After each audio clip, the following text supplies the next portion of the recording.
This is the Luhr Jensen Diamond King trolling spoon.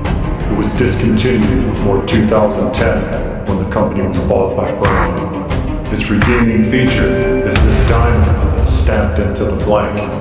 Our mission, should we choose to accept it, is to resurrect this spoon and make it in 4 different patterns in 2 different sizes. Certainty of death?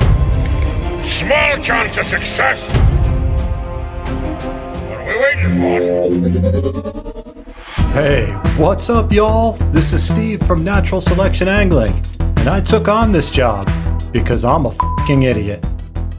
So gather around and let me tell you the story of one of the worst weeks of my life. It started off pretty normal. I had a request from a customer to make these spoons. He wanted a bunch of different color combinations: silver blue, gold blue, silver red, gold red, and also 2 of each color in both size 4 and size 5. And I'm thinking, this is pretty easy, man. Just kind of like start the job on a Friday,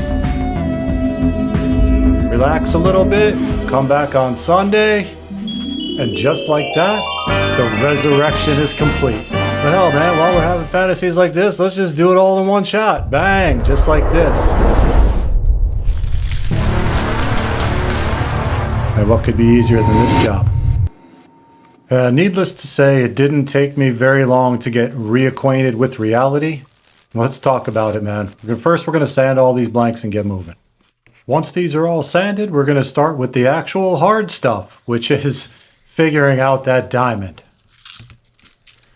So I was able to find on Amazon a kit of leather studs or fabric studs. You would use this, I guess, on a leather jacket or a dog collar or on your BDSM costume. In any case, it almost fits the bill.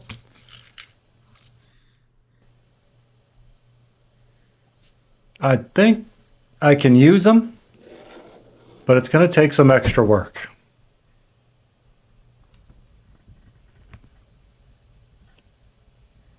First, I needed to bend these legs over, and I didn't want to cause a round bend. I wanted it to be very flat. So I used the flat end of my awl, and I pushed from the base to the tip all at the same time of those little spikes and bent them right over. And they're pretty flat, like this.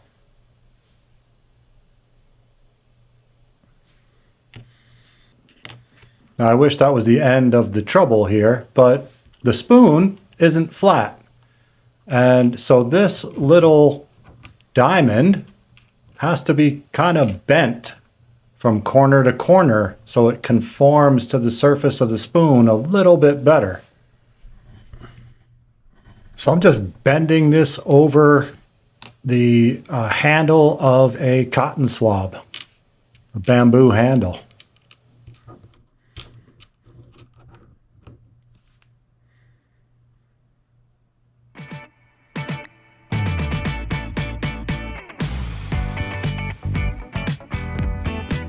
Give it a little more elbow grease and see if we can bend it a little more.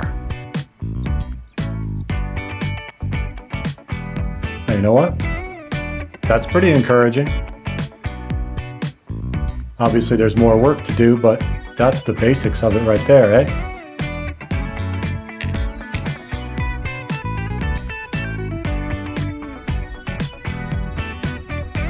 Okay, so now the next problem.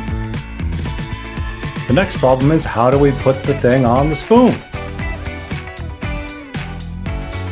I laid this out and marked up my craft mat here so that I can repeat this procedure and have pieces that are very consistent. I'm going to use a simple process here. I'm going to use a gel super glue to glue this little diamond down onto the back of the spoon.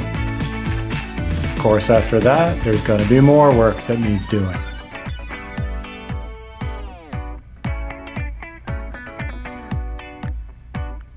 That looks pretty good. Just make sure it's straight, seated down.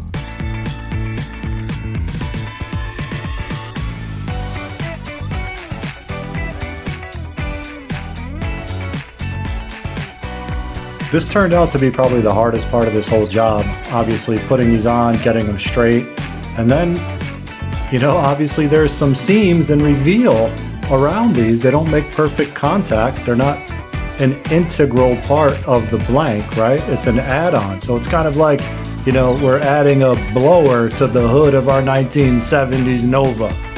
It's going to require some body work around that to make it look right.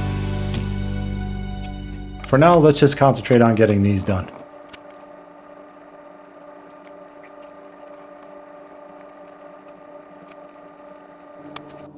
All right, got all the large ones done, and now moving on to the smaller ones. I'm just using a smaller diamond here so that the proportionality is maintained. Well, they look pretty good, man, and my hands are pretty sore. My fingers hurt. Oh, well, now your back's gonna hurt because you just pulled landscaping duty. Anybody else's fingers hurt? I didn't think so. Moving on to the next step, right? We did adhere this diamond to the top of the spoon, but, you know, it's not an aftermarket part that was designed for this, and the spoon is a hammered hex pattern, okay? So there's going to be gaps here, and just like doing body work on a car, you got to fill the gaps. So we're going to use our version of Bondo, UV resin, and we'll just seal the seams and hit it with the UV light and work our way through the pile.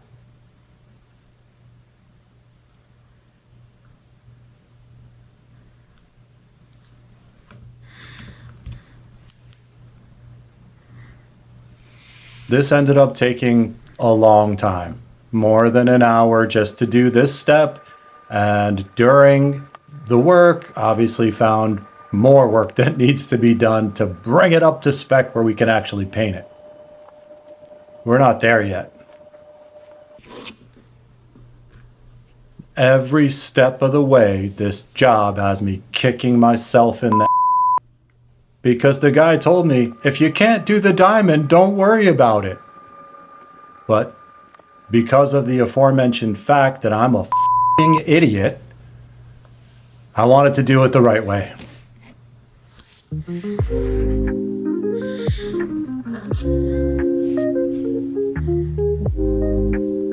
All right, looks like this is gonna need a sanding.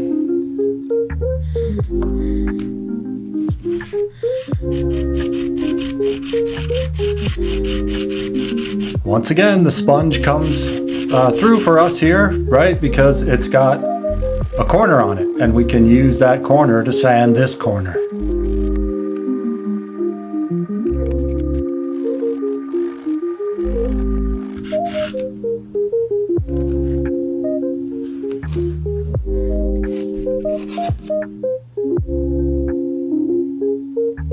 Now my dental hygienist skills are being put to the test here, and I'm finding cavities.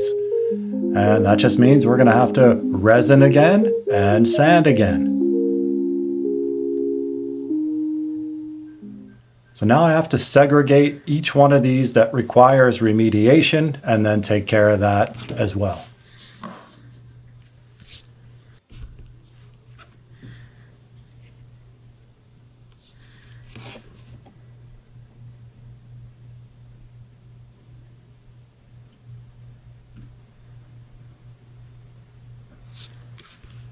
This UV resin is sort of a medium viscosity. It's not very runny and it's not very thick.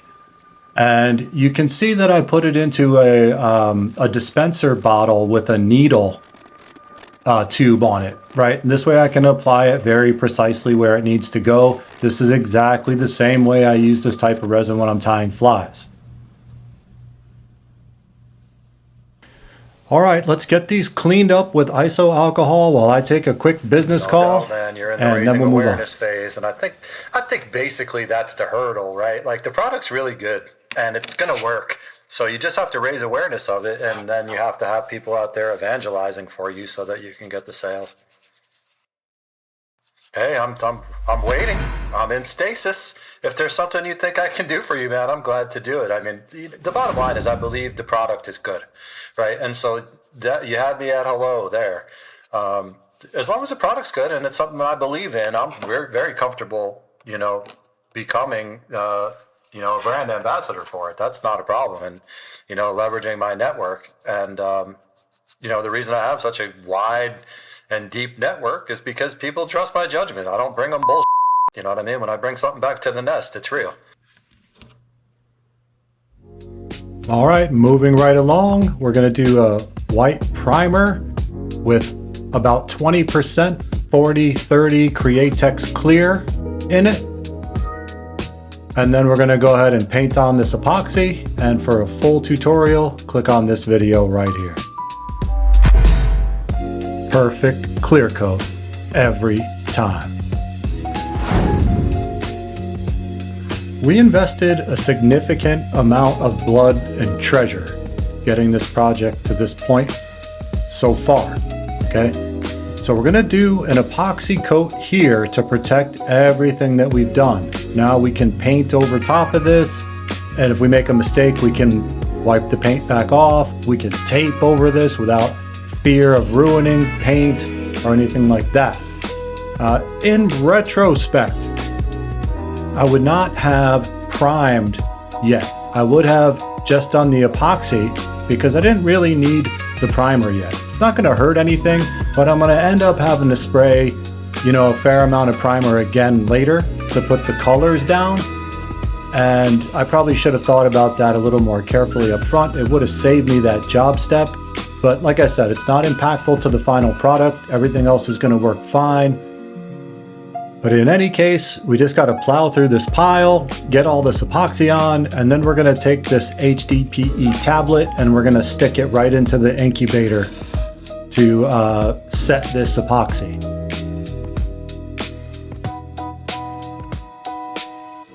Now, these are looking pretty good so far.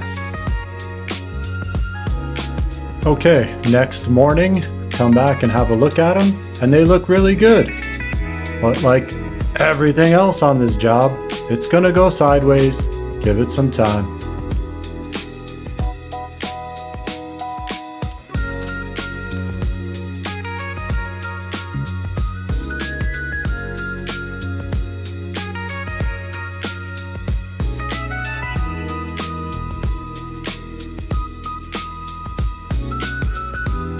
They look good, but all will be revealed when I start to take them down. Now, typically when I'm just gonna paint, okay, I don't go too heavy with the sanding because this can rip through the primer and then you have more trouble, okay? Now, I'm just trying to prepare this surface to receive the next layer of paint, okay? So the green pad seemed like a great way to do that. It's normally the way that I'll do it.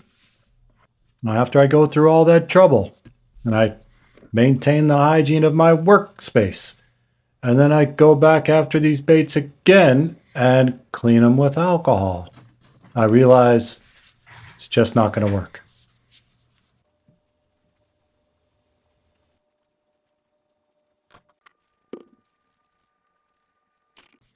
So once I got into this, I realized that green pad wasn't going to be enough, and I was trying to be too cute to protect these diamonds in the corners and stuff.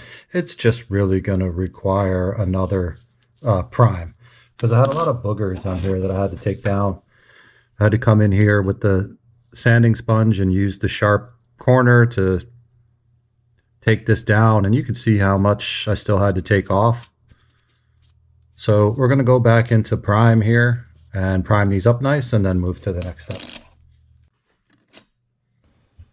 All right, so this is another one of those things where it's, no harm, no foul, but it's extra labor. And this is how jobs like this get upside down in a hurry.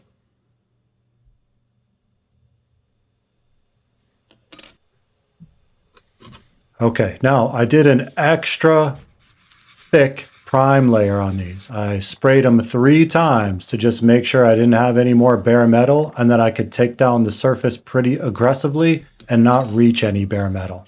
So now I've chosen to use the 120 grit sponge because on top of this, I'm going to have to come back in with all of the paint and then also the epoxy.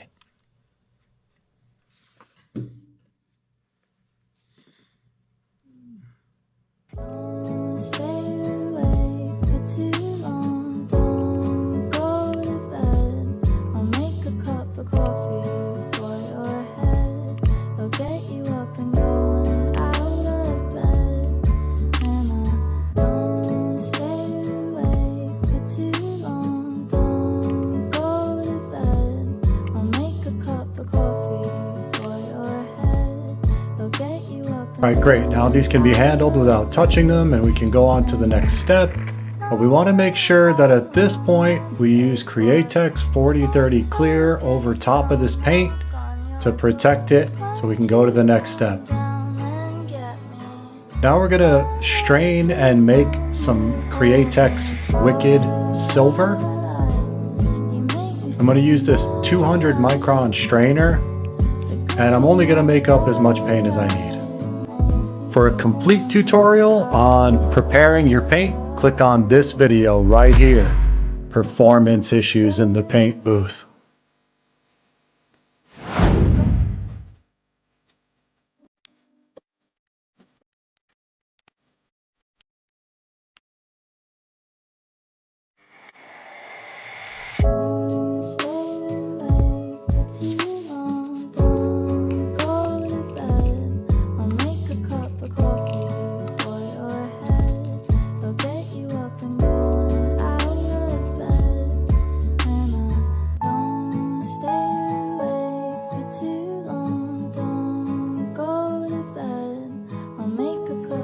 All right, let's get this mixed up. And now I'm just looking at it with my educated eye, right? I'm kind of proofing it down like liquor. What I'm looking for here is small bubbles that rise and break immediately. If it has large bubbles that are slow to rise, it's too thick. So I'm just going to continue to reduce it until it looks the way that I want it to look, like skim milk.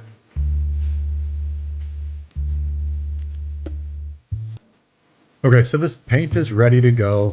I mixed up enough to do the job today. I don't want to mix up too much extra if I don't need it. But I was struggling with how to do this. And my original thought was to tape off a little bit less than half of the spoon.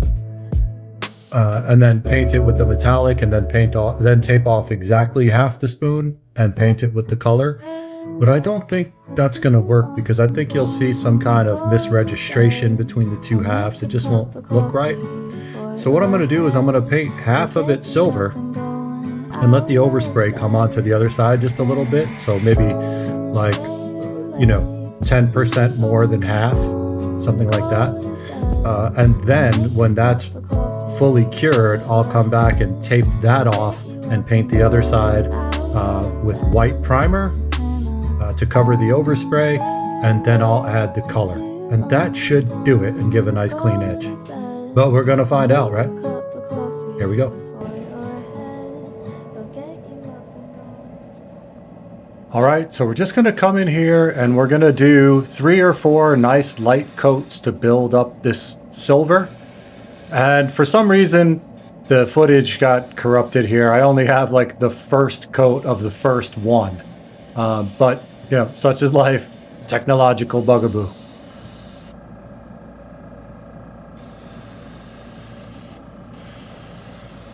And nonetheless, we're gonna move on with this portion and see the results coming up.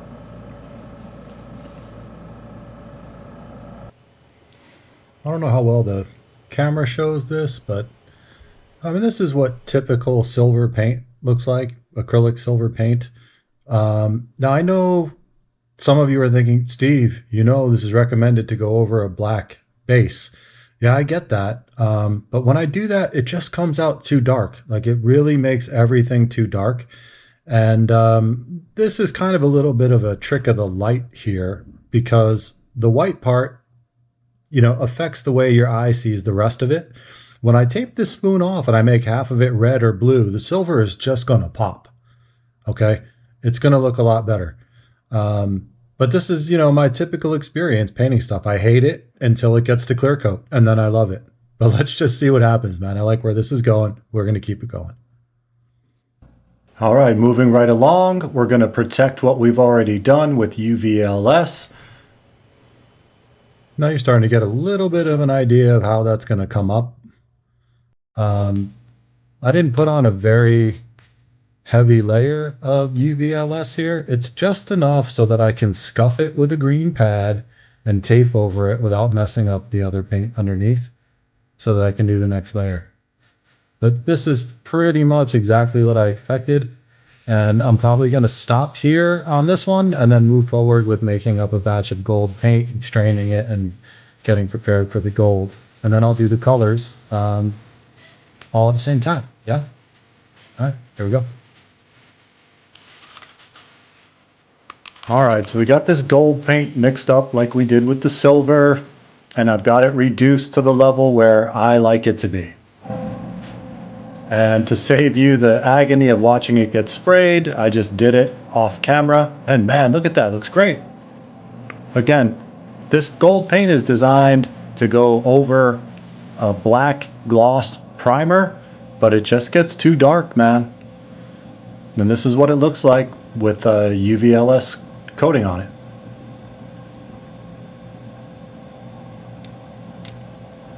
This is pretty safe now. It's got a pretty good coat of UVLS on it to protect it, and now I need to tape off the silver half and paint the other half, which means that I have to tape it off, I have to scuff it up, I have to prime it, and I have to paint it with the color. So that's next. I'm going to figure it out as we go.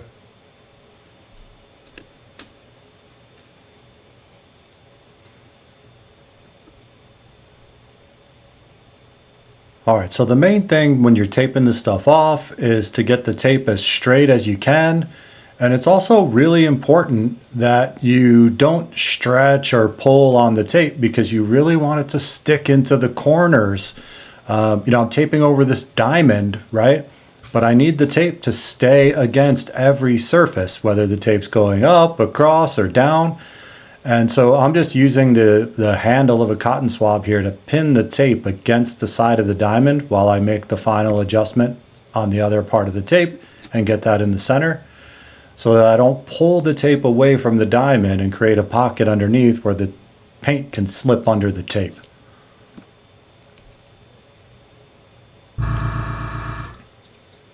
All right, so these are getting scuffed and primed with white.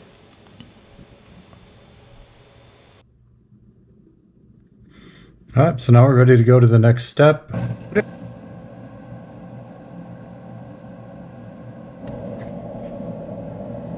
And here we go. I'm gonna start with painting these features around that diamond first because this is gonna be the area that's hardest to paint, right? I wanna consistently spray the paint away from the tape, but there's features on the diamond that if I do that, they'll remain white. Okay, so I do have to get those edges, and you'll see I just turn the spoon in a way that I can continue to spray away from the tape and then get those surfaces. And then I'm just gonna dry it and keep painting, dry it and keep painting.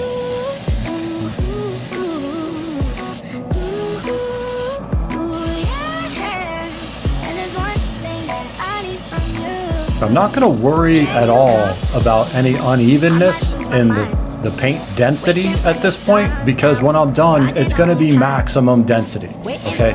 The paint's gonna be completely opaque and there won't be any variance or variation in the depth of the color.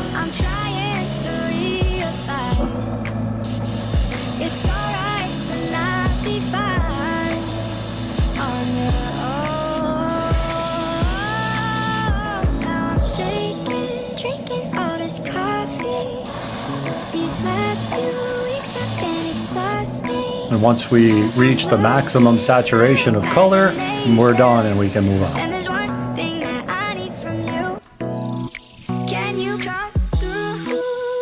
All right, here's the trepidation. Peeling this off. This is where massive damage can happen if you make a mistake. But just peel slowly and peel the tape back at about a 45-degree angle to the line that you've created. Can you come through? Ain't got much to Tape do. is really grabbing Too that old paint, for my man. hometown. Went to That could bed be a and knew. disaster. Couldn't put Any my second. phone down. Scrolling patiently. It's all the same to me. Just faces on a screen. Yeah. I'm trying to realize it's alright to not be fine. He's grabbing onto that so hard. You On your own. can see it like rubber band pulling back. Drinking all this coffee. These last few weeks have been exhausting. Woo!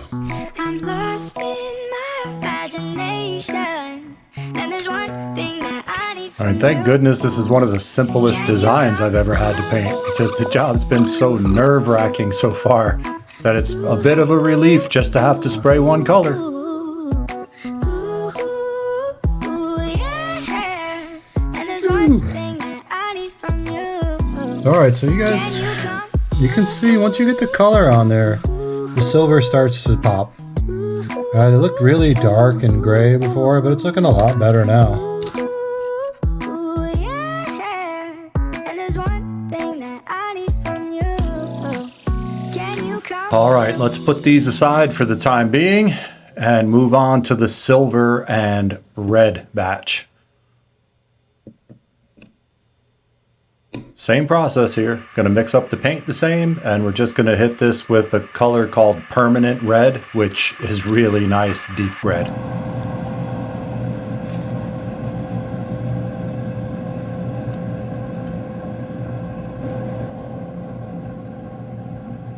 All right, just a little cleanup on some red paint that snuck under the tape. Just a little bit of water on a cotton swab.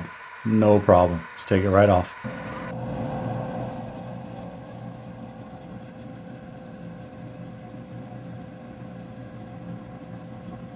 It's looking nice and clean now. All right, so on to the clear coat. Here we go. This is where the magic happens. You guys know from watching my videos, I always start with the features on the bait first. So this raised diamond is the original target. And this will give some time too as you apply the epoxy to the top of the diamond to allow it to flow down to the bottom. And then you can clear it off like you see me doing here from the corners so it doesn't build up too much.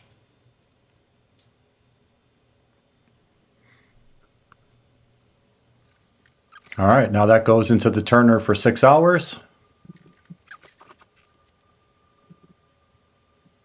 And we'll just finish up this batch.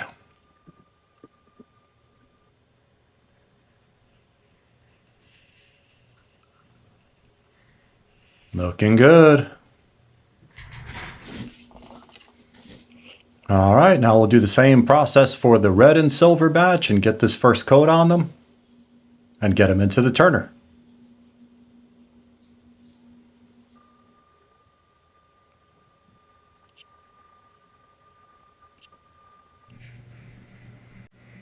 This is the second coat, the top coat.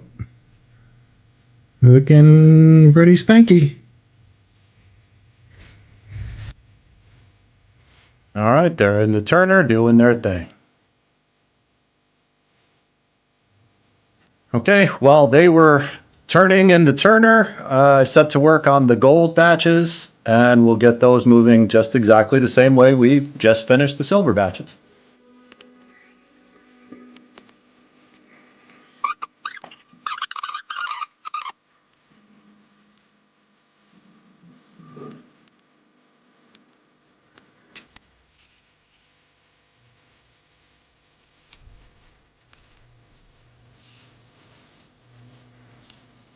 These look pretty sharp, guys.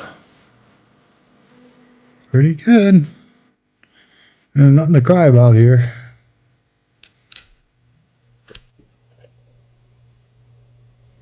All right, so here's the silver ones. They're out of the turner and I put a second coat on them after 6 hours, they're done.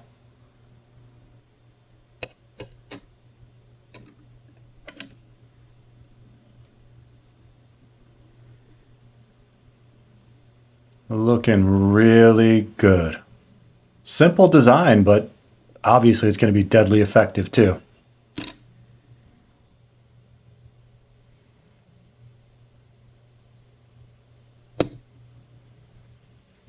All right, so we'll hit these with UVLS in preparation for the clear coat. That gives you kind of an idea of how they're going to come up, but the UVLS doesn't do it justice like the epoxy does.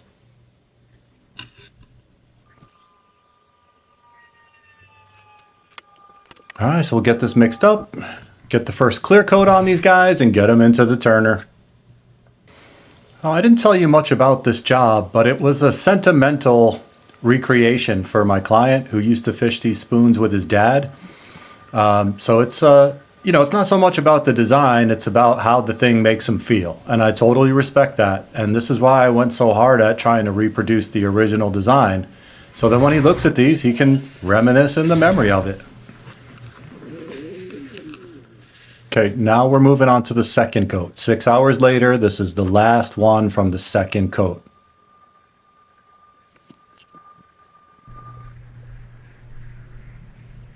And back in the turner overnight. Whew! Finally reached the final stages of this job. It's just about done. Overall, I'm pretty satisfied with it. This was a very, very challenging project, and I'm going to tell you all about it when I make this video. But this was hard to do. A lot of different skills involved, but I'm pretty satisfied with the results. And now we're in the final stages where I'm going to clean these up and hook them up, and we'll go from there. I'll make sure you take care of the backside of these spoons, because this is like super flashy, right? This is really good flash, and all you have to do is take off that little bit of overspray that you've got on there, keep it shiny. See the difference? Just make sure you clean up the backside too. You see the epoxy here? All right, we're gonna have a tendency to try to, you know, rip it away like this way, right? But you don't want it to round the corner and affect the finish on top. Okay, so we're gonna go down and away from the paint. And just peel that little piece of epoxy right off. Because the surface isn't prepped, it's not gonna fight you too much. All right, just get it off of there. Move on. So the silver ones are done. I have these taken off the chopstick and cleaned up, and they're ready to fish once I hook them up. But what I noticed when I was doing this, I started in on the gold ones, and they're not quite ready yet. I can tell by the way they feel thing, right? It's not ready yet. So I'm just gonna leave that alone until it's ready, because I just have so many hours in this project that I can't risk making a mistake now. So I'm just gonna let it go for another 12 hours, maybe till tomorrow. There's no rush. All right, y'all. We gave it another day, and I think we're in good shape. Let's take a look.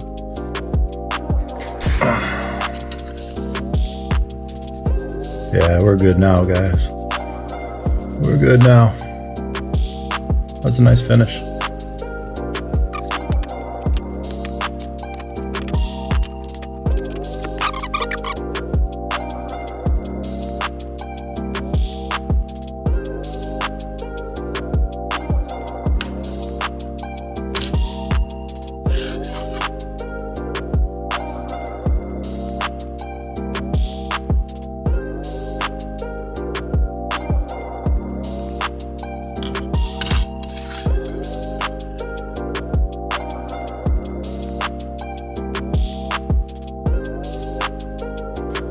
Well, all right, guys, we're in the final stretches here.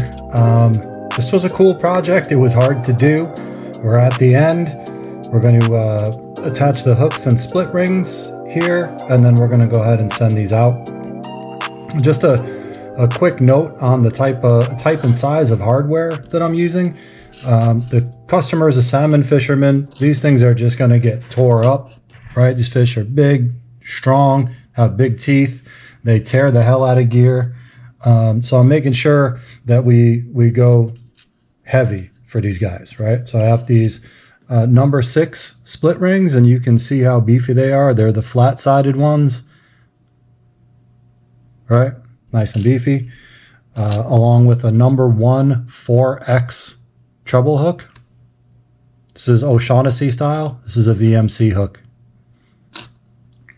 Then for the larger ones, we're going to go ahead and use these 7mm rings. Okay, so they're a little bit bigger. And then we're going to use a 1/0 hook of the same configuration. And a pretty easy way to tell what hook you should be using is just see how the hook compares to the width of the spoon. It should be very close to the width of the spoon, right? So there's your 1/0 and there's your 1. So these are appropriately sized for these spoons. Okay, doesn't have to be exactly that way, but it's just a good idea to have the right size hook for the bait that you're fishing and also for the species that you're fishing for. So I'm going to go ahead and hook these up and get them out. All right.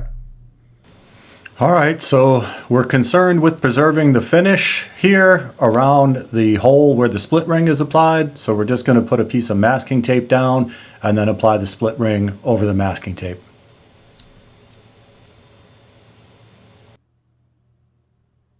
So another interesting fact about this customer is he got a brand new boat and he hired me for my ride with a guide service. And we took it 15 miles offshore in Lake Michigan. The water temperature was only 45 degrees. And for the first time in over 20 years of doing this, I had a man over, and it was the boat owner. And I literally saved his life. Got him back in the boat and got him back to shore. And when I said, hey, thanks for trusting me with this job, he said, bro, I trust you with my life. So this job has a bit of personal meaning for me too, man. It's my personal connection to this guy and his personal connection to his dad. So I think that's just a pretty cool through line. And, you know, truth be told, this is why I do these jobs, man. It's to do something special for people who need something special done.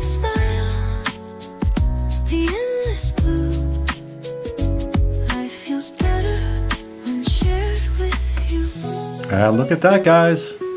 That's looking pretty dang good. Not a scratch on it from applying the hardware, and that's what we were looking for. All right, so now this job's completely done and it's ready to ship. Check it out, man. Pretty cool, right?